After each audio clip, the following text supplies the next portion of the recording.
If you love Paul Harvey stories and the rest of the story, subscribe now. The rest of the story. When Joan was 7, her widowed mother was too poor even to afford a doll for her daughter.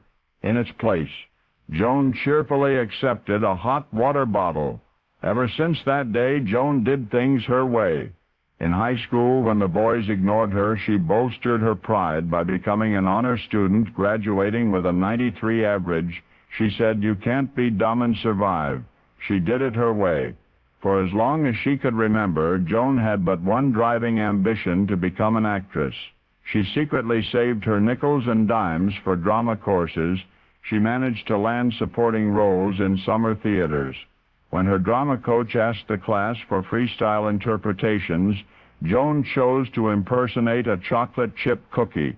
That was her way.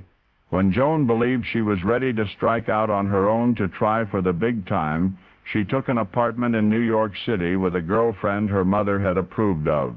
But the big time was bigger than she had dreamed. Each casting office offered the same reply: "Don't call us, we'll call you." Before Joan realized it, time was running out. Her money was running out. The Labor Department informed her that her unemployment compensation would end in 10 weeks. Still no acting jobs, and those 10 weeks passed like a fleeting hour. Now there was an opening for a singer at a supper club called the Bon Noir. The club needed an audience warmer-upper for their newly engaged star, comedian Phyllis Diller. Joan's friends urged her to audition for the singing job. Joan protested, "I'm an actress, not a singer." But with the threat of returning to the poverty of her youth, Joan, for once in her life, would have to do something other than her way.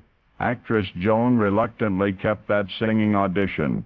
She was given a 2-week booking at the Bon Noir as an audience warmer-upper for Phyllis Diller. But if monetary necessity had sidetracked her acting career, Joan decided that if she couldn't have it her way all the way, she would at least sing her way.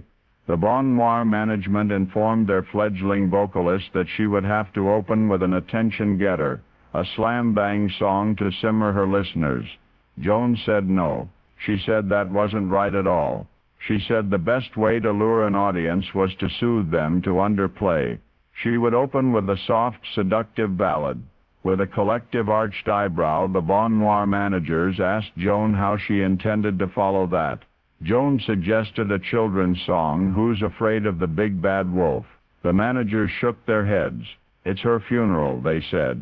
But opening night was anything but Joan's funeral. She sang it her way, and the crowd loved her. Joan has been singing